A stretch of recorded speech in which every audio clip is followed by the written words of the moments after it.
జాగ్రత్త నుంచి సుషుప్తికి దిగి వచ్చింది కదా, ఆ దిగి రావడం అజ్ఞానం వల్ల దిగొచ్చింది, అవిద్య వల్ల దిగొచ్చింది అని సమిష్టికి చెప్పాడు. అర్థమైందా?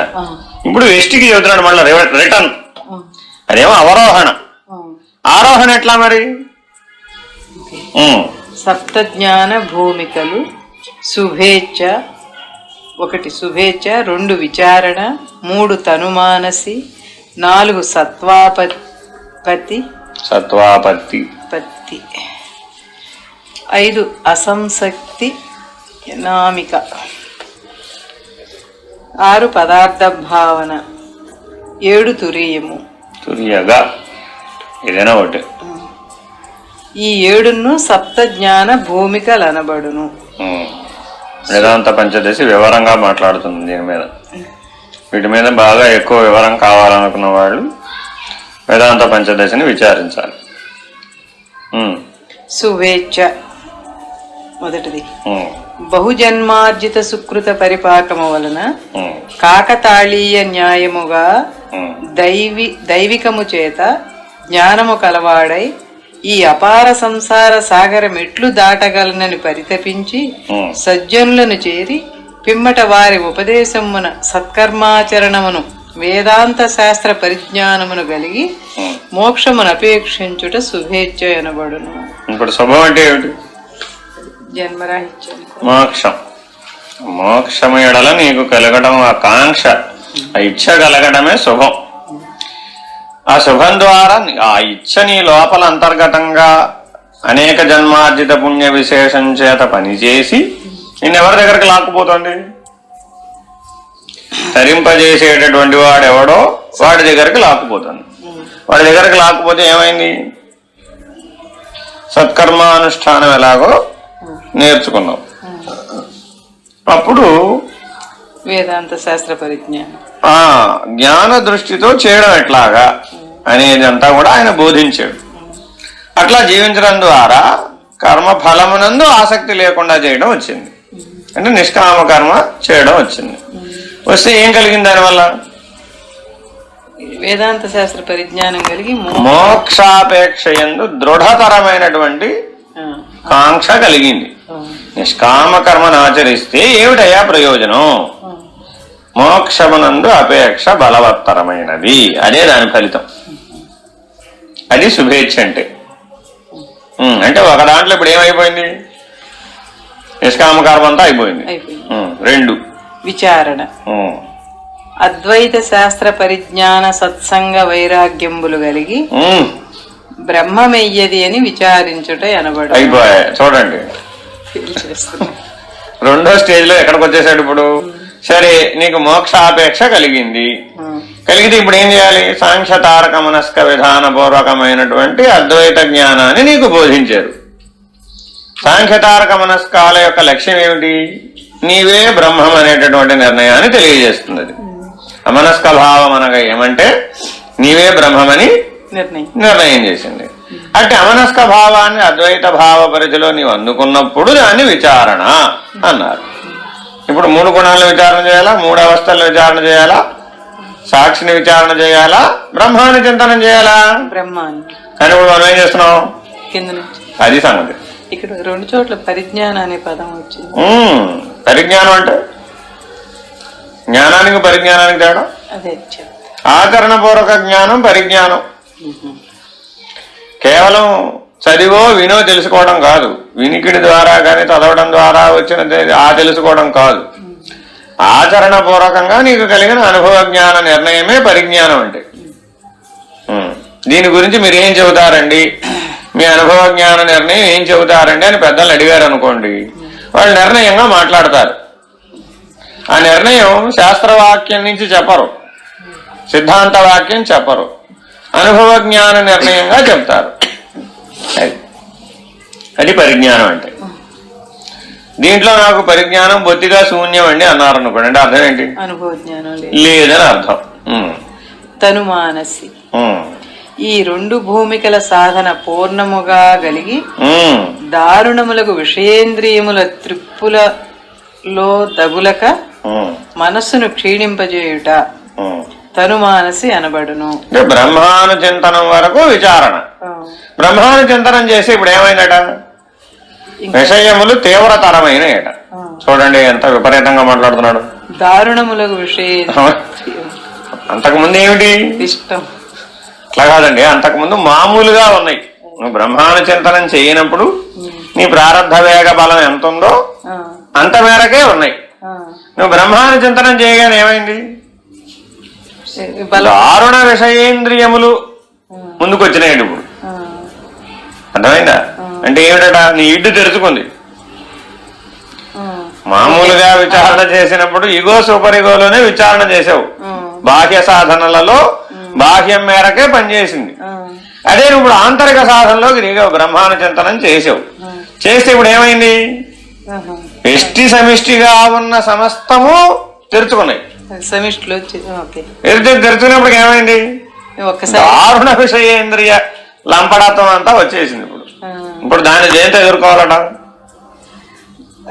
మనస్సును క్షీణింపజేయట. దానికి ఆధారంగా ఉన్న మనస్సును క్షీణింపజేయాలట. ఎట్లా క్షీణింపజేస్తావు? బ్రహ్మభావంతో. బ్రహ్మాను చింతనం అనే ఏకాకార వృత్తిని పొందేట్లుగా చిత్తాన్ని నిలిపి ఉంచాలి. ఎందుకని చిత్తైకాగ్రత. మనసుని క్షీణింపజేయాలంటే చిత్తం ఏకాగ్రం అవ్వాలి. ఇప్పుడు మనం విచారణ అంటే ఎక్కడ మాట్లాడుతున్నాము? మనసుకి ఏకాగ్రత, బుద్ధికి ఏకాగ్రత వరకు మాట్లాడుతున్నారు. కానీ మనసుని క్షీణింపజేయాలంటే దేనికి ఏకాగ్రత కలగాలి? ఇప్పుడు చిత్తం ఏకాగ్రత అవ్వాలి. అయితే అప్పుడు మనసు క్షీణిస్తుంది. క్షీణిస్తే దీనికి ఎప్పుడు చిత్త ఏకాగ్రత కలుగుతుంది? ఈ విషయేంద్రియం బ్రహ్మాకార వృత్తిని చిత్తము పొందినప్పుడే మనసు క్షీణిస్తుంది. అంటే నువ్వు దృష్టి ఇప్పుడు చిత్తం దేని మీద పెట్టాలి? బ్రహ్మాకార వృత్తి మీద పెట్టాలి. విషయాలను వదిలేయాలి. అర్థమైందా? విషయాలను వదలాలంటే ఏం కావాలి? మళ్ళీ తీవ్ర వైరాగ్యం కావాలి. అందుకనే రెండో దాంట్లోనే విచారంలోనే చెప్పేశాడు. వైరాగ్యం అన్న పదం అక్కడ వేసేసాడు. ఆ వైరాగ్య ప్రభావం తీవ్రమై ఈ దారుణ విషయ లంపటత్వం ఎంత తీవ్రంగా ఉంటే నీకంత తీవ్ర వైరాగ్యం కలుగుతుంది. అంతటి తీవ్ర వైరాగ్యం వల్ల అంత తీవ్రమైన బ్రహ్మాను చింతనం కలుగుతుంది. ఎంత తీవ్రమైన బ్రహ్మాను చింతనం కలిగితే అంతటి చిత్త ఏకాగ్రత కలుగుతుంది. అంతటి బ్రహ్మాకార వృత్తి కలుగుతుంది. అంతటి బలం అందులో ఏర్పడుతుంది. అంతగా నీవు బ్రహ్మగా స్థిరపడతావు. ఇప్పుడు దారుణమైన విషయ లంపటత్వం అనుగ్రహమా వ్యతిరేకమా? అనుగ్రహం. అది కాబట్టి విచారణకు ఫలమేమి? కష్టాలు పెరగడమా తగ్గడమా? పెరుగుతాయి. అది తెలుసుకోవాలన్నమాట. దారుణములకు విషయేంద్రియముల త్రిప్పులలో తగులక మనస్సును క్షీణింపజేయుట తనుమానసి అనబడును. అది అంటే మనస్సు ఎప్పుడు దేని తగులుకొని ఉందట? ఇప్పుడు తనువును తగులుకొని ఉంది. తనుమానసి అంటే అర్థం అది. ఆ మనసు తనువును తగులుకొని ఉంది. అందువల్ల దారుణ విషయేంద్రియ లంపటంతో అంతా కూడా ముందుకు వచ్చేసింది. అప్పుడు ఏం చేయాలి? మనసును క్షీణింపజేసి చిత్తాన్ని బ్రహ్మాకార వృత్తిలో నిలిపి ఉంచినట్లయితే అప్పుడు విషయేంద్రియ ఆసక్తి లేకుండా పోయి మనసు అనేది జడత్వాన్ని పొంది చైతన్యం విడిపోయింది. అప్పుడు నేనెవరిని? బ్రహ్మమే కదా. ఏ ఏకాకార వృత్తిని చింతన చేసిందో అదే అది అయ్యింది. యద్భావం తద్భవతి సూత్రం ఇప్పుడు మనసుగా బుద్ధిగా చిత్తానిగా చిత్తం దగ్గర చిత్త ఏకాగ్రత. ఆ ఏకాకార వృత్తికి సంబంధించినటువంటి వాక్యం యద్భావం తద్భవతి. అందుకని నిరంతరంగా మనం దేన్ని ధ్యానం చేయమంటున్నాం? బ్రహ్మభావమును. నేను ఆత్మస్వరూపుడు అనే భావాన్ని, నేను బ్రహ్మస్వరూపుడు అనే భావాన్ని నిరంతరాయంగా మనన నిధిధ్యాసలు చేసినట్లయితే తొలగిపోవలసినవి అవే తొలగుతాయి. నువ్వు తొలగించక్కర్లేదు. దీనికి అసంగమని మరి ఒక పేరు కలదు. అదిదే సంగతి. ఈ ఏకాకార వృత్తిని పొందటమే అసంగమని పేరు. అందుకే బ్రహ్మజ్ఞానావళి మాల ఎక్కడ ఎత్తుకుంటాడు? అది అసంగోహం అసంగోహం పునః పునః. ఎప్పుడెప్పుడైతే నీకు విషయం తోచినప్పుడల్లా నువ్వు ఇది మాట్లాడాలి. అసంగోహం, నీకు నాకు సంబంధం లేదు పో. విషయం తోచినప్పుడల్లా అసంగోహం అసంగోహం పునః పునః. ఎంతకాలం? ఎప్పటి వరకు? అందుకని రెండో వాక్యంలో ఉంటది. నువ్వేం పొందాలనేది రెండో వాక్యంలో ఉంటది. ఎలా ఉండాలో మొదటి వాక్యంలో ఉంటది. అందుకని మాటి మాటికి అదే పునరావృత్తి వస్తూ ఉంటుంది. అసంగోహం అసంగోహం అని. రెండో వాక్యంలో నువ్వు పొందేటటువంటి స్థితులన్నీ ఉంటాయి. ఆ బ్రహ్మానుభవం ఎట్లా కలుగుతుంది అనేటటువంటిదంతా ఆ బ్రహ్మజ్ఞానావళి మాలలో 2వ వాక్యాల్లో ఉంటాయి. ఆప్తకామస్వరూపోహం అహమేవాహమవ్యయ సచ్చిదానంద రూపోహం. అలా ఎక్కడికక్కడ నువ్వు ఏదై ఉన్నావో ఆ స్థితిని గురించిన వాక్యాలు ఉంటాయి. ఆ స్థితికి సంబంధించిన లక్షణాలని నువ్వు మననం చేస్తూ ఉంటే ఏమవుతావు? ముందు అసంగుడు అవుతావు. అర్థమైందా? అసంగుడు అవుతావు. నువ్వు ఎవరై ఉన్నావు? బ్రహ్మమే అయి ఉన్నావు. అర్థమైందా? కాబట్టి బ్రహ్మజ్ఞానావళి మాలలో ఏకరువు పెట్టినటువంటి బ్రహ్మానుభవ లక్షణాలను నిరంతరం చింతన చెయ్యి. అర్థమైందా? పరమానంద రూపోహం అంటున్నాడా లేదా? అందులో రకరకాలు అనేది చెప్తారు. అందులో తత్వాతీత పరాత్మాహం, మధ్యాతీత పరశివ, మాయాతీత పరంజ్యోతి, అహమేవాహం అవ్యయ. తత్వాన్ని చింతన చేశావు. అప్పుడెవరు? పరమాత్మ. మధ్యాతీత పరశివ. తత్వానికి స్థూలమైన జగజ్జీవులకి మధ్యలో ఒకటి ఉందట. అదేమిటి? సమిష్టి సూక్ష్మం. అక్కడ పరశివుడవు. మధ్యాతీత పరశివ, మాయాతీత పరంజ్యోతి. అర్థమైందా? అలాగా వాళ్ళు ఒక్కొక్క దానికి ఒక్కొక్కటి. నువ్వు ఏది అతీతమైతే అదేమయ్యావు, దీన్ని అధిగమిస్తే నువ్వు అదేమయ్యావు. ఇట్లా ఆ బ్రహ్మజ్ఞానావళి మాలంతా సాధనలు, ఆ సాధనకు సంబంధించిన స్థితులే ఉన్నాయి, లక్ష్యమే ఉన్నాయి. దాన్ని మీరు చక్కగా పట్టుకుంటే అప్పుడు మీరు ఆ బ్రహ్మానుభవాన్ని పొందగలుగుతారు. కాబట్టి నిరంతర అనుసంధానం దేంతో చేయాలని? ఇప్పుడు ఆ బ్రహ్మం, ఆ సచ్చిదానందమును ఏకరువు పెట్టేటటువంటి లక్షణాలని చింతన చేయాలి. వాటిని నువ్వు నిజ జీవితంలో వాడుకోవాలి. అప్పుడేమైంది? నీవు అదే అయి ఉన్నావు. ఆ చిత్త ఏకాగ్రత, చిత్త ఏకాకార వృత్తి వల్ల నీకు అసంగుడు అయ్యావు. ఈ అసంగమే సామాన్యాసంగమని, విశేషాసంగమని 2 విధములు. అదిట మళ్ళా ఇవియే 4 విధములుగా చెప్పబడును. సామాన్య సంగమము, సామాన్య అసమాన్య సంగమము, విశేష సంగమము, విశేషావిశేష సంగమము. సామాన్య సంగమము మొదటిది. శబ్దాది విషయములయందు నేను కర్తను, భోక్తను, బాధ్యబోధకుడను అంటే బాధ్యత నాది గాను సుఖదుఖములు ఈశ్వరాధీనములని దేనియందు ఆశ లేకుండుట సామాన్య అసంగమం అనబడు. నిరాశి నిర్మమో భూత్వా అంటున్నాడా లేదా? రెండవది తెలిసిందా? ఇప్పుడు ఇది సామాన్య సంగమం చెప్పాలా? విషయ పంచకంలో నువ్వు ఎలా ఉండాలి? విషయ పంచకంలో బ్రహ్మాకార వృత్తితో కనుక నువ్వు ఉన్నట్లయితే అక్కడ నువ్వు అసంగుడు అయ్యావు. అసంగుడు అయితే ఈ విషయ పంచకం ఏమైపోయింది? అప్పుడు ఉన్నదైందా లేనిదైందా? లేనిదైపోయింది. అంటే నువ్వు చేరడం వల్లే విషయానికి బలం వచ్చింది. నువ్వు చేరకపోతే విషయానికి ఉనికేది అసలు. అది దానికి బాధ్యత లేదు, కర్త లేడు, భక్త లేడు, బోధకుడు అబాధ్యుడు లేడు. అంతా ఈశ్వర నిర్ణయం మేరకే జరుగుతున్నదని స్థిరంగా ఉన్నాడు బ్రహ్మాకార వృత్తి అందు. సామాన్య అసమాన్య సంగమము సంచిత కర్మల చేత లభ్యమైన సుఖదుఖముల యందు ప్రియాప్రియములు లేక అనుభవించుచు వేదాంత మహావాక్యార్థ నిశ్చయమునందు చేరుట సామాన్య సంగమనబడును. అంటే అర్థమేంటి? ఇప్పుడు మొదటిదేమో ప్రారంభం ఆగామి. అసలు నీకు సుఖ దుఃఖం దేని వల్ల కలుగుతుందయ్యా? సంచిత వల్ల కలుగుతోంది. ఇక్కడ ఏం జరగలేదు, అసలు సృష్టి లేదు, కానీ నీకు సుఖ దుఃఖాలు ఏర్పడ్డాయి సంకల్ప రూపంలో. కాబట్టి సంకల్ప స్థితిలోనే దాన్ని గనక నువ్వు విచారణ చేసి పోగొట్టగలిగినట్లయితే, పోగొట్టాలంటే దేన్ని ఆశ్రయించాలట? మహావాక్యాలను ఆశ్రయించాలి. సంకల్ప స్థితిలోనే నీవు సంచితాన్ని పోగొట్టదలుచుకున్నప్పుడు నీకు మహావాక్యాలు ఉపయోగపడతాయి. అట్టి మహావాక్య నిర్ణయానుసారం సంకల్పాన్ని గనక నువ్వు క్షీణింపజేసినట్లయితే అప్పుడేమయ్యావు? నిరంతర బ్రహ్మాకారమే అయి ఉన్నావు. ఆ బ్రహ్మానుభవమే నీకు కలిగింది. అదేమిటి? సామాన్య అసామాన్య సంఘం. మూడోది ఉమ్, విశేష సంగమము. ఉమ్, సత్సాంగత్య పరోక్ష జ్ఞాన పురుష ప్రయత్న జ్ఞాన శాస్త్రముల సంతతాభ్యాసముల వలన ఉమ్, పరమ వస్తువు కరతలామలకమై కనిపించుచుండగా పరమతత్వ స్థితి చెంది మౌని అయి శాంతి కలిగి ఉండుట విశేష సంగమం అనబడును. కొట్ట ఇప్పుడు ఇంకా పైకి చెప్పాడా కిందకి చెప్పాడు? ఇంకా వెళ్తానే. అర్థమైందండి ఇప్పుడు? అంటే కేవలం మహావాక్య నిర్ణయం మేర కలిగిన బ్రహ్మానుభవం సరిపోతుందా? ఇప్పుడు మహానుభావులను ఆశ్రయించు. నీవు సద్గురు కృపచేత ఉపనిషత్ సార నిర్ణయమైనటువంటి పరబ్రహ్మ నిర్ణయాన్ని పొందినప్పుడు పొందే ఉపశాంతి స్థిరమైనది. కేవలం మహావాక్య నిర్ణయం చాలదు అంటున్నాడు.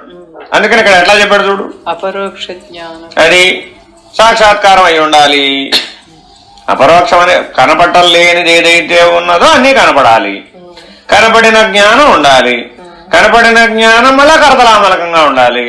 కరతలామలకంగా ఉన్నది మళ్ళా సాధన లేకుండా సహజంగా ఉండాలి. సహజంగా ఉన్న దాని చేత శాంతం పొంది ఉండాలి. ఇప్పుడు ఏ శాంతి? ఇంకా అనుభవ స్థితి ఊరక ఉండటం. మూడవ స్థితిలో మౌని అయి ఊరక ఉండాలి. ఆ శాంతం అంటే ఊరక ఉండటం, సంకల్ప శూన్యుడు.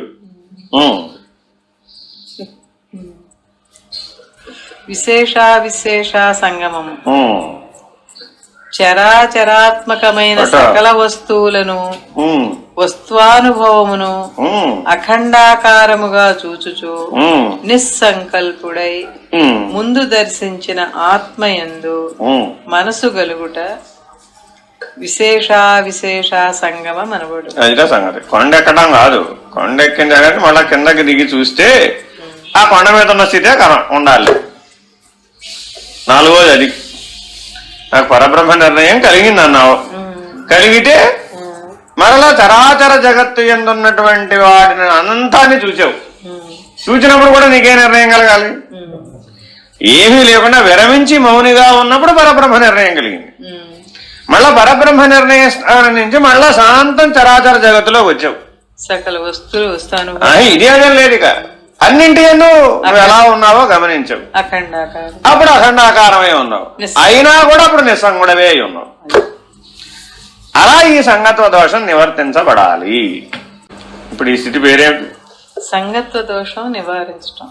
అది తనుమానసి తర్వాతది కదా ఇది. అవునండి.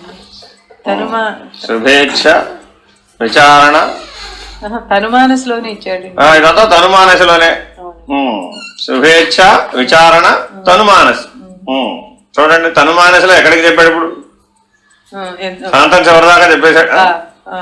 సంగము అసంగం అనే దాన్ని అడ్డం పెట్టుకుని ఆ 4 స్థితుల్లో ఒక సూత్రం ఉంది చూడండి.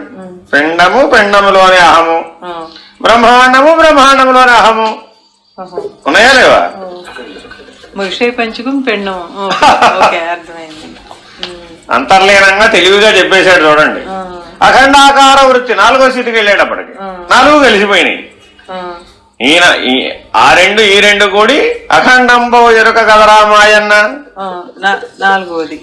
మరి అప్పుడు ఈ 4టికి నీవెవరు? నిస్సంగుడవు కదా. 4టికి విలక్షణం. ఇవి లేనివి కదా అని నిరూపిస్తాడు ఇప్పుడు. సత్వాపత్తి. ఈ 3 భూమికలను అభ్యసించి ఇంద్రియార్థములందు ఆశమాని ఇతర సంకల్పములు లేక బ్రహ్మనిష్ట కలిగి ఉండుట సత్వాపత్తి అనబడును. చూడండి, ఇప్పుడు నిన్ను ఎక్కడ ఉండమన్నాడు? వచనంలో చెప్పాడా అద్వైతంలో చెప్పాడా? ఇతర సంకల్ప ఇంకో ఇది వచనమే కదండి. ఎట్లా సంకల్పములు లేక శాంతం చివరిదాకా చెప్పలే. ఇంద్రియార్థములు వదలి అంటే ఇంద్రియార్థములు అంటే ఏంటి? ఇక్కడ సామాన్యం విశేషాల సంగతి మాట్లాడాలి. ఇప్పుడు సామాన్యంగా నువ్వు ఇంద్రియాలను నడుపుకోవడానికి కావలసినటువంటి పనులు కూడా అవసరం లేని వాడవై సమాధినిష్ఠుడవై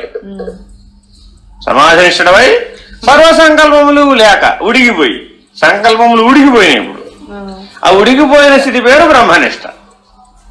అంతకుముందేముంది? సంగము అసంగము నిస్సంగము బ్రహ్మాకార వృత్తి సాధన ఉంది అక్కడ. ఇక్కడ ఏముంది? ఉడిగిపోయింది. ఈ 3 భూమికలు. ఇప్పుడు మీలో శక్తి ఉడిగిపోయిందా మీరే తీసేశారా? నిగ్రహిస్తున్నా. ఉంటే నిగ్రహిస్తావు, ఉడిగిపోతే అసలు ప్రయత్నమే అది సంగతి. ఉంటే కదా సాధన చేసేది. అవును. కాబట్టి నేను జీవ జగత్తులుగా లేను, బ్రహ్మముగా కూడా లేను సాధన చేయడానికి. అప్పుడు ఉడిగిపోదు, కేవలం బ్రహ్మముగా ఉన్నాను. ఇప్పుడు సృష్టి కూడా లేదు. ఇప్పుడు నాలో ఏముంది? సంకల్పములు ఉడిగిపోయినాయి. ఉడిగి బ్రహ్మనిష్ఠుడై ఉన్నాడు. అదేంటి ఇప్పుడు? సత్వాపత్తి. ఈ 3 భూమికల ఆధారంగా ఈ స్థితిలో నువ్వేదో ఒకేసారి సత్వాపత్తి వస్తుందంటే ఒప్పుకోడు. అవును, అర్థమైంది? పైన 3 స్థితులు క్రమానుగతంగా పరిణామం. అది సత్వాపత్తి స్థిరం. అసంశక్తి నామిక. ఈ 4 జ్ఞాన భూమికల అభ్యాసము వలన విషయ సంగమము, గుణత్రయ సంగమము లేక బ్రహ్మనిష్ట యందు పట్టు తప్పకయుండుట అసంశక్తి నామిక అనబడు. అంటే ఇప్పుడు ఎక్కడ చెప్పాడు? ఇక్కడ ద్వైతమా అచలమా? అద్వైతమా? అద్వైతం అండి. బ్రహ్మం అసలు ఎప్పటికీ అవ్యక్తంగా కానే కాలేదట. అయినేమంటున్నాడు? అవ్యక్తం అయి బ్రహ్మనిష్ట పొందాడు. ఇక్కడేమంటున్నాడు? అసలు అవ్యక్తమే అవటం లేదు. ఎందుకంట? అసలు సంగమమే లేదు, త్రిగుణ దోషమే అసలు ఏర్పడలేదు. ఓహో, ఏర్పడితే అసలు ఏర్పడితేగా అవ్యక్తం, సమమో అసమమో చెప్పడానికి.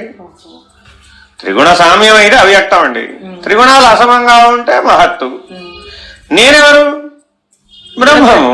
గుణత్రయ సంగమే లేదు. అసలు గుణత్రయమే లేదండి బాబు. గుణరహితమైనటువంటి బ్రహ్మనిష్ట కలిగింది ఇప్పుడు. ఈ బ్రహ్మనిష్టలో కూడా మళ్ళీ ఇలా ఒక క్రమం. బ్రహ్మానుభవ నిర్ణయంలో కూడా బ్రహ్మనిష్టలో పరిణామం చెందుతోంది. ఎట్లా? అసలు అవ్యక్తమే లేదు. అంతకుముందేం లేదు? మహత్తు లేదు, సంకల్పాలు లేవు. అంతకుముందు మహత్తు లేదు. విషమంగా త్రిగుణాలు విషమంగా ఉన్నప్పుడు సంకల్పాలు ఉన్నాయి.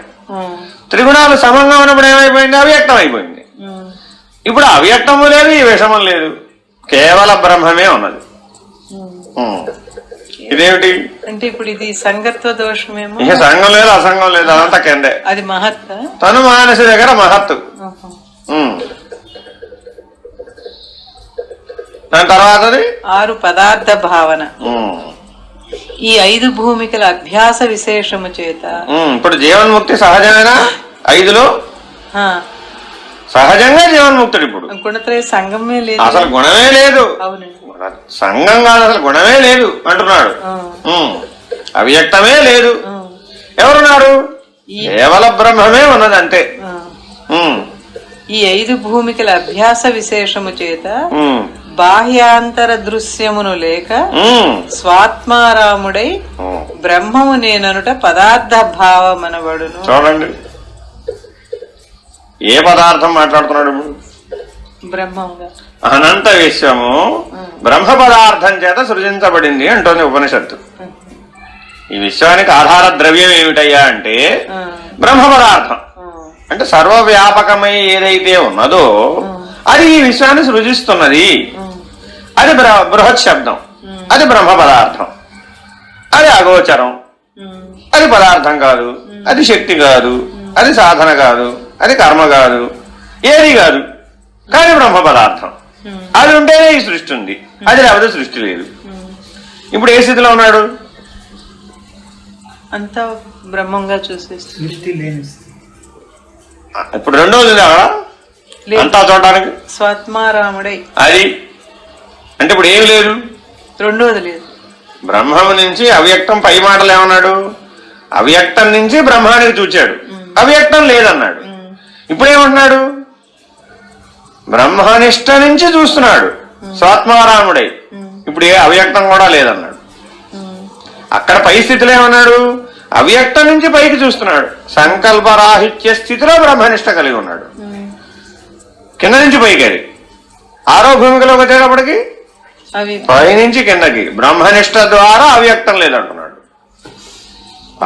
బ్రహ్మ పదార్థమే లేదు, విశ్వమే లేదు. ఏముంది? స్వాత్మారామ నిష్ఠ ఉన్నది అంతే.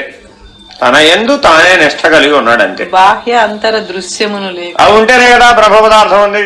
ఆ దృశ్యమే బ్రహ్మ పదార్థం. దృక్కెవరు? నేను. తన యందు తానే రమించేటటువంటి, తన యందు తానే నిష్ఠ కలిగి ఉన్నటువంటి కేవల బ్రహ్మముగా ఉన్నాడు. తురీయం. ఈ 6 భూమికల మార్గమెరిగి భేదము లేమిని తెలిసి పరబ్రహ్మ మాతృండై ఉండుట తురీయం. ఇప్పుడు పైకి చెప్పాడా కిందకి చెప్పాడు? భేదము లేమిని తెలిసి ఇంకా పైకి పరబ్రహ్మ నిర్ణయాన్ని మాట్లాడుతున్నాడు. అవును, పరబ్రహ్మ.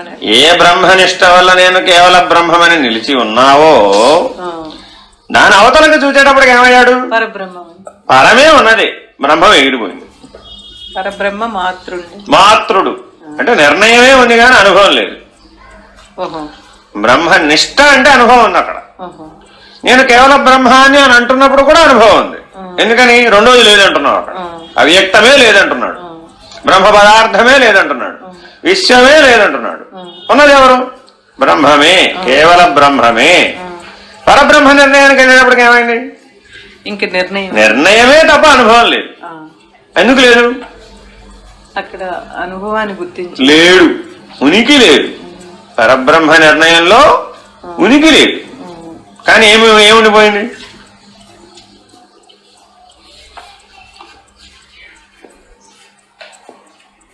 ఆవరణ దోషం ఉండిపోయింది. పరబ్రహ్మస్థితికి ఆవరణ దోషం ఒకటి ఉండిపోయింది. అందుకని అచల సిద్ధాంతం చెప్పవలసి వచ్చింది. లేకపోతే తురియంత అయిపోవాలిగా. తురియాతీతమని ఎందుకు ప్రతిపాదించవలసి వచ్చింది? ఇప్పుడు పరబ్రహ్మ నిర్ణయంలో ఇప్పుడు చెప్పినవన్నీ ఇమిడిపోయినాయండి, ఉడిగిపోయినాయి. మరలా ఒక కాలంలో మళ్ళీ వ్యక్తం. అది సంగతి.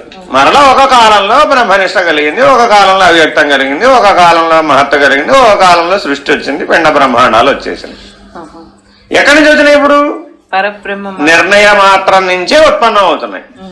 కాబట్టి ఆ నిర్ణయ మాత్రంలో వీటన్నిటికీ అవకాశం ఉందా లేదా? ఇప్పుడు ఉంది కాబట్టేగా వచ్చినాయి, మళ్ళా ఉంది కాబట్టేగా పోయినాయి. దశవిధ ప్రళయాల ద్వారా ఇదంతా పోయింది. మళ్ళా పోతే ఏం మిగిలిపోయింది? పరబ్రహ్మ నిర్ణయమే ఉంది. అర్థమైందా? అవన్నీ దాంట్లో నుంచి వచ్చినాయి. వచ్చినా కూడా పరబ్రహ్మ నిర్ణయం ఏం మారలే. మరి వీటన్నిటికీ అవకాశం ఎవరు కల్పించారు? నిర్ణయం. కాబట్టి అది ఆవరణ దోషం. కాబట్టి నిరావరణం చేస్తే అంటే బయలును దర్శిస్తే ఈ పరబ్రహ్మ నిర్ణయం చేసేవాడు లేకుండా పోయాడు. అర్థమైందా? ఇప్పటి వరకు ఎవడు లేకుండా పోయాడు? అనుభవించేవాడు లేకుండా పోయాడు. ఇప్పుడు మనం భర్తను ఎక్కడ చెబుతున్నాం? విషయాలను అనుభవించేవాడు భోక్త, జీవుడు. బ్రహ్మనిష్ట కలిగిన వాడు భోక్త. బ్రహ్మనిష్ట కూడా భోక్తే. అంటే అచల సిద్ధాంతం దేన్ని తీసుకెళ్ళి ఎక్కడ పెట్టింది? ఇప్పుడు బ్రహ్మనిష్ట యొక్క అనుభవాన్ని తీసేయాలి. అది సంగతి. వాడు భోక్త. అసలు కర్త ఎవడు? పరబ్రహ్మ నిర్ణయమే కర్త, ఆవరణమే కర్త, అవకాశమే కర్త. అకర్తాహం అభోక్తాహం అంటున్నాడా లేదా? ఎక్కడ అకర్తాహం అభోక్తాహం? ఎంత చెప్పాడా? పైన పరబ్రహ్మగా లేడు, బ్రహ్మగా కూడా లేదు. అది సంగతి. అట్లా అఖండమైన దానిగా కూడా లేను, ఖండములుగా కూడా లేను. ఎప్పుడు? బయలుని దర్శించినప్పుడు. అది అందుకని అచల సిద్ధాంతం ఎంతసేపు ఎక్కడ మాట్లాడుతుంది? బ్రహ్మానుభవం పైన వాడే అధికారి. బ్రహ్మనిష్ట కలిగిన వాడే అధికారి. జీవుడు జగత్తుల దగ్గర మాట్లాడేవాడికి ఇందులో అసలు ప్రవేశం ఛాన్సే లేదు. నీకు అసలు అనవసరం. ఇది బ్రహ్మానుభవానికి ఆరంభ స్థితి అసంగం. అక్కడికే అక్కడ మొదలుపెట్టాడు. అవునమ్మా, నీకు 7 జ్ఞాన భూమికలు. అందుకనే మొదట్లోనే ఎక్కడ మొదలుపెట్టాడు? శుభేచ్ఛ దగ్గర, అసంగం దగ్గర మొదలెట్టాడు. ఇక మోక్షాపేక్ష అంటే నిర్ణయం చేశారు పొద్దున. ఏమిటి? పరబ్రహ్మ నిర్ణయం కలగాలనే తీవ్రమైన కాంక్ష కలగడమే మోక్షాపేక్ష. అది శుభేచ్ఛ. అది ఎట్లా కలిగింది? అనేక జన్మార్జిత సుకృత విశేషం చేత కలిగింది. దానివల్ల ఏం ఉపయోగం వచ్చింది? దారుణమైనటువంటి విషయాలు అంపటం అంతా కూడా ఇప్పుడు ముందుకు వచ్చింది. ఇప్పుడు సమిష్ట వేష్ట. అందుకని దానికంటే ముందు సంచిత రూపం అని వేసేసాడు. నువ్వు ప్రారంధానుసారం అనుకున్న జీవ జగత్తులో పడిపోతావేమోనని ఇలా చెప్పాడు. ఇవే అంశాలని వేదాంత పంచదశలో బ్రహ్మానుభవానికి జీవుడికి బ్రహ్మకి మధ్యలో కూడా చెబుతాడు. ఇవే సప్తజ్ఞాన భూమికలే. కాబట్టి ఇప్పుడు మీకు అట్లా చెప్పలేదు, అచల సిద్ధాంత పద్ధతిగా చెప్పాం ఇదే సప్తజ్ఞాన భూమికలు. ఎందుకని మీరు పట్టుకున్నది కన్నార్థ ధరువులు కాబట్టి, తెలుసుకోవాలనుకుంటున్నది కన్నార్థ ధరువులు కాబట్టి అదే సప్తజ్ఞాన భూమికలు ఇటు తిప్పి చెబుతున్నాం. ఇప్పుడు ఇట్లా నువ్వు అచల పద్ధతిగా నిలబెట్టుకోవడం రావాలి. ఇది వస్తే అది వదిలేస్తుంది. నువ్వు ఎప్పటికీ జీవజగతుల మధ్య విచారణ చేస్తూ ఉంటే నీకు బ్రహ్మమే ఆఖరు. అలా కాదంటావా, బ్రహ్మము పరబ్రహ్మ మధ్య విచారణ చేయగలిగే సామర్థ్యం వస్తే అప్పుడు నువ్వు అచల లక్ష్యంలో మారుతావు. అంతే తేడా. నీ విచారణ ఎంతసేపు ఎక్కడ పెట్టుకుంటున్నావు? ఎప్పుడు ప్రతి ఒక్కరు జీవజగత్తుల మధ్య పెట్టావు, అంతే కదా. అప్పుడు అధిష్టాన చేతన బ్రహ్మమే ఆఖరు, ముక్తే నీకు ఆఖరు. జన్మరాహిత్యం కావాలంటావు అనుకో, జీవజగత్తుల సంగతి వదిలేదు, ఆ బ్రహ్మం సంగతి పట్టుకో. ఈ బ్రహ్మానికి అవతల పరబ్రహ్మ నిర్ణయం ఉంది. ఆ పరబ్రహ్మ నిర్ణయం ఈ బ్రహ్మనిష్టకు అవకాశాన్ని ఇస్తోంది. కాబట్టి అఖండం పరబ్రహ్మం, ఖండము బ్రహ్మం. కాబట్టి ఈ అఖండమే ఈ ఖండానికి అవకాశం ఇచ్చింది. బయలులో ఈ రెండూ లేవు. ఈ పద్ధతిగా చూడడం నేర్చుకో. అప్పుడేమైంది? సమిష్టి లేకుండా పోయింది. మొదట్లో చేసిన ప్రయత్నం వల్ల వ్యష్టి లేకుండా పోయింది, దీనివల్ల సమిష్టి లేకుండా పోయింది. ఇట్లా సమిష్టి అనుభవాన్ని రహితపరిచే పద్ధతిగా చెప్పారు. అందుకని దీనికి అర్హత ఎవరు? సర్వవ్యాపక అనుభవం ఎవరికైతే ఉందో వాడు అర్హుడు. నీకు చాలా చదువు కూర్చి అక్కడ ఆ పాయింట్ పూర్తి చేసి సప్తజ్ఞాన భూమికలు అయిపోతే ఇంకా ఇప్పట్లో మీకు మళ్ళా చెప్పాల్సిన అవసరం రాదు. శుభేచ్ఛ, విచారణ, తనుమానసి ఈ మూడు భూమికలు జాగ్రత్తావస్థయనియు. సత్వా ఎవరికి జాగ్రత్త అవస్థ? బ్రహ్మ. కిందకి రాలేదండి. సత్వాపత్తియను నాలుగవ భూమిక స్వప్నావస్థయనియు. అసంశక్తి నామికయను ఐదవ భూమిక సుషుప్తావస్థయనియు. పదార్థ భావనయను ఆరవ భూమిక తురీయావస్థయనియు. తురీయముయను ఏడవ భూమిక తన నిర్ణయము తనకు తెలియని అవాంగ్మానస గోచరమని నిర్ణయం. అది సంగతి. కాబట్టి ఇప్పుడు పరబ్రహ్మ నిర్ణయం అవాంగ్మానస గోచరం. ఉపనిషత్తులు అదేగా చెప్పింది మరి, కాదా? కరెక్ట్ గా అక్కడికే తెచ్చి వదిలేశాడు నేను. కరెక్ట్ గా ఎక్కడికి తీసుకొచ్చి వదిలేశాడు? ఈ సప్తజ్ఞాన భూమికల నిర్ణయం పరబ్రహ్మ నిర్ణయం దగ్గరకు తీసుకొచ్చి వదిలిపెడుతోంది. అది అవాంగ్మానసం. నువ్వు తిరిగి అనుభవం ద్వారా నిర్ణయించడానికి వీలు కాదు. తనను తాను తెలుసుకోలేనట్టి స్థితిలోకి వెళ్ళిపోయిన పరబ్రహ్మం తెలుసుకునే ప్రయత్నం చేయగానే బ్రహ్మం వచ్చేసాడు. ఆ ప్రథమ కదలిక ఏర్పడగానే బ్రహ్మం ఏర్పడిపోయాడు. బ్రహ్మం ఏర్పడితే అట్లా ఇల్లు అన్నీ వచ్చేసినాయి అంతా. కాబట్టి ఇప్పుడు ఎక్కడ తెగొట్టాలి? నిర్మూలమే తదా జ్ఞానాత్ శరీరం నాస్తి కేవలం. అంతే కదా. షోడశి అంటే అర్థమేంటి? మూలాన్ని గుర్తెరిగే శరీరం ఏదీ లేదు. ఇప్పుడు ఇక్కడ మాట్లాడుతున్న దేహాలు ఈశ్వర శరీరాలు కదా. ఇదే దీన్ని కిందకి తిప్పితే జీవతనువులు అవుతాయి, పైకి తిప్పితే ఈశ్వర తనువులైనవి. ఇప్పుడు జాగ్రత్త అవస్థ అంటే ఈశ్వర స్థూలం, స్వప్నావస్థ అంటే ఈశ్వర సూక్ష్మం, సుషుప్తి అవస్థ అంటే ఈశ్వర కారణ తనువు, తుర్యం అంటే ఈశ్వర మహాకారణం, తుర్యాతీతం అంటే వాడే లేడు, ఈశ్వరుడే లేడు, బ్రహ్మమే లేడు. అది కాబట్టి దేశం అందరికీ ఇలా చెప్పమాకండి, బ్రహ్మ లేడు ఈశ్వరుడు లేడు, ప్రమాదం వస్తుంది. అది అట్లా కాదు, ఇట్లా లేడు అనమాట. ఎట్లా లేడంటే నిరావరణ పద్ధతిగా లేడు, బీజరహితంగా లేడు, త్రిగుణరహితంగా లేడు. నిర్మూలమేతదా జ్ఞానాత్ శరీరం నాస్తి కేవలం. మూలాన్ని గుర్తెరిగే శరీరం ఏదీ లేదనే పద్ధతిగా లేడు. ఎందుకని? ఏ నిర్ణయం ప్రకారం? ఈ ఉత్తపట్ట బయలు ఏమీ లేదనే నిర్ణయం ప్రకారం. నిర్ణయం ఏమో ద్వాదశి, ఎలా అంటే వివరణ ఏమో షోడశి, అనుభవం పంచదశి. అంతే. ఏమిటి పంచదశి? కలలో చూచిన శరీరములు ఎలాగో అలాగే, అది పంచదశి.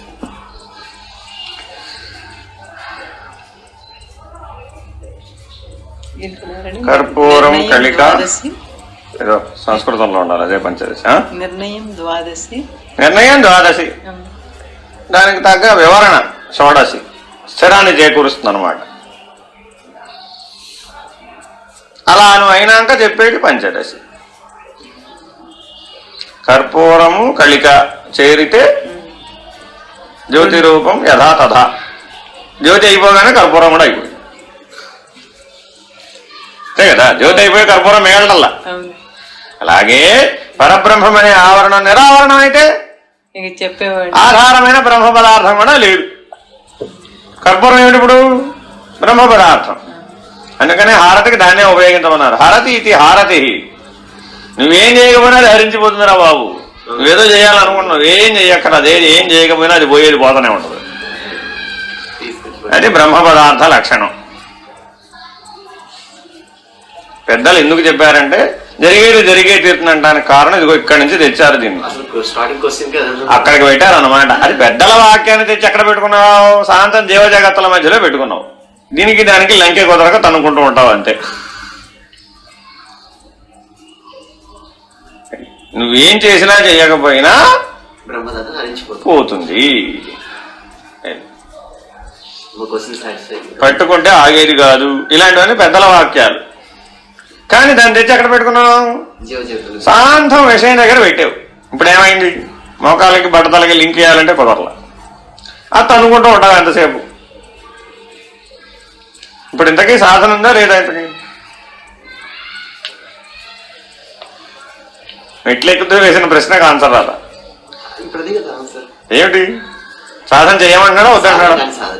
అరే ముందు కింద నుంచి రావాలి కదా లైన్లో. నువ్వు బ్రహ్మనిష్ట పొందితే కదా సాధనకు అతీతమైన స్థితిలో నువ్వు ఉండేది.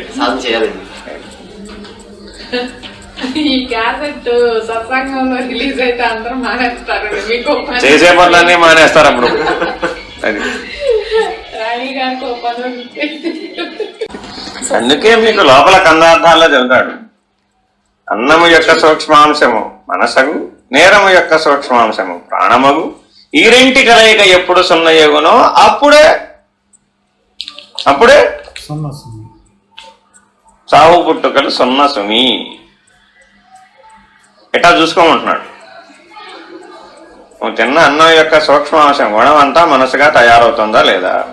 నేరం యొక్క సూక్ష్మాంశం అంతా ప్రాణం అవుతుందా లేదా? అలా అవుతున్నంత కాలం నువ్వు ఉంటావు. ఈ రెండింటికి లింక్ తెగిపోతే అంటే ఏమిటి? అప్పుడు మనసు పనిచేయదు, ప్రాణం పనిచేయదు, కానీ నువ్వు ఉంటావు. అప్పుడు చావు పుట్టుకోలేదు. అది విషయం. కాబట్టి పెద్దలు నిర్ణయించాలంటే ఇలా నిర్ణయించాలి. దీని వెనక ఏదో ఉంది కదా, అది వేరే విషయం. ఈ రెంటి కలయిక ఎప్పుడు సున్నయోగును అప్పుడు చావు పుట్టుకలు సున్న సుమి. అది తెలియాలి. ఎట్ట సున్నో నీకు తెలియాలి. అది సూచనగా చెప్పారు పెద్దలు. తెలుసుకోవాలి పెద్దలు. వీళ్ళు పెద్దలు, వీళ్ళకి వీళ్ళు అశరీరులు, వీళ్ళు దేశికులు, వీళ్ళు పూర్ణ గురువులు అని ఎట గుర్తుపడతావు? నీకు చెబుతున్నాడు అనమాట. అది కానీ కొంతకాలం నువ్వు గమనిస్తే వాడు దేహం మీద ఆధారపడి ఉన్నాడా, ప్రాణం మీద ఆధారపడి ఉన్నాడా, ఆహారము నీరు అనే దాని మీద ఆధారపడి ఉన్నాడా, వాటి మీద ఆధారం లేకుండా ఉండగలుగుతున్నాడా అని నువ్వు గమనించాలి. ఆ వాటి మీద ఆధారపడి లేనివాడు ఎవడో వాడు చావు పుట్టుక లేనివాడు. వాటికి వెలవల్లాడిపోయేవాడు. ఆకలికి ఏడ్చడి మానవుడు ఎరుకపోకటి వేరు పకలించడం ఎట్లు అని ఓ దగ్గర వస్తుంది. మనకి దుఃఖం దేనివల్ల కలుగుతుంది? ఇప్పుడు ఆకలి వేస్తే దుఃఖం వచ్చేస్తుంది. ఆకలికి ఏడ్చడి మానవుడు ఎరుకపోకటి వేరట పకలిస్తావు. ప్రాణాన్ని అధిగమించలేని వాడివి, ప్రాణ స్థితినే దాటలేని వాడివి, అఖండాకార వృత్తి అనంత సృష్టికి ఆధారమైన స్థితిని ఎట్ట దాడతావు? ఇట్లా మీకు ఎక్కడ పడితే అక్కడ ఇలా సూచన వాక్యాలు లోపల కందార్థాల్లో ఉంటాయి. అందుకే చెప్పాను ముందే అంతా కూడా మీకు లక్ష్యం అంతా వివరించి చెప్పేస్తున్నారు. అందుకోసమే ఎక్కడైనా ఈ అచల గ్రంథాల్లో ఉన్న గొప్ప విషయం ఏమిటంటే ముందు చక్కగా నీకు లక్ష్యం గురించి బోధించేస్తారు. నీకు ఇందులో స్థిరత్వం కలగాలన్నమాట. లక్ష్యంలో స్థిరత్వం వస్తే ఇహ తర్వాత అంతా విదితముగా లేని ఎరుక వివరించదా. అది ఉంది. ఈ గొడవ వదిలిపోవాలి. ఇప్పుడు ఓ పక్క పరబ్రహ్మ నిర్ణయం చెబుతూనే ఎట్లా బ్రహ్మము లేనిదో కూడా రెండో పక్షంలో చెబుతున్నాడు. పైగా ఏం సూచిస్తున్నాడు? బయలును సూచిస్తున్నాడు. ఎప్పటికక్కడికి అక్కడ. అర్థమైందండి? మీరు ఎప్పటికప్పుడు ఏది చదివినా ఇట్లా పట్టుకోవాలి. ఈ క్రమం నువ్వు కరెక్ట్గా పట్టుకోగలిగితేనే అచల సిద్ధాంతంలో నువ్వు అడుగులు ముందుకు పడతాయి. అట్లాగే నిజ జీవితంలో కూడా నువ్వు అన్ని నిరసించుకోగలిగిన సామర్థ్యం ఉండాలి. ఎవరు నిరసించాలి? నిన్ను నువ్వే నిరసించుకోవాలి. ప్రపంచాన్నో లేకపోతే మరొకరినో నిరసించడం కాదు, నీ ఉనికిని నీవే నిరసించాలి. నా కర్మణ నా ప్రజయ నర్ధనైనైక త్యాగేనైక అమృతత్వ మానసు అంటున్నాడు కదా అక్కడ. అంటే అర్థం ఏమిటి? కర్మ ద్వారా గాని, అంగబలం ద్వారా గాని, అర్ధబలం ద్వారా గాని నీకు అమృతత్వం రాదు. దేనివల్ల వస్తుంది? త్యాగం వల్ల వస్తుంది. అక్కడ త్యాగం అంటే ఏమిటి? ఇప్పుడు అది ఎరుకను గురుస్వామికి బలిగా అనర్పణ చేసిన వాడెవో ఘనుడు. నువ్వేం చేయాలయ్యా? గురుస్వామికి బోధ చేస్తే ఏమడిగాడు నిన్ను? నీ ఎరుకను బలిగా ఇవ్వు గురుదక్షిణగా అన్నాడు. మరి అంటనని భాష చేసిటివి అని నువ్వు నీకు నిలకడగలుగుతుంది పో అంటాడు.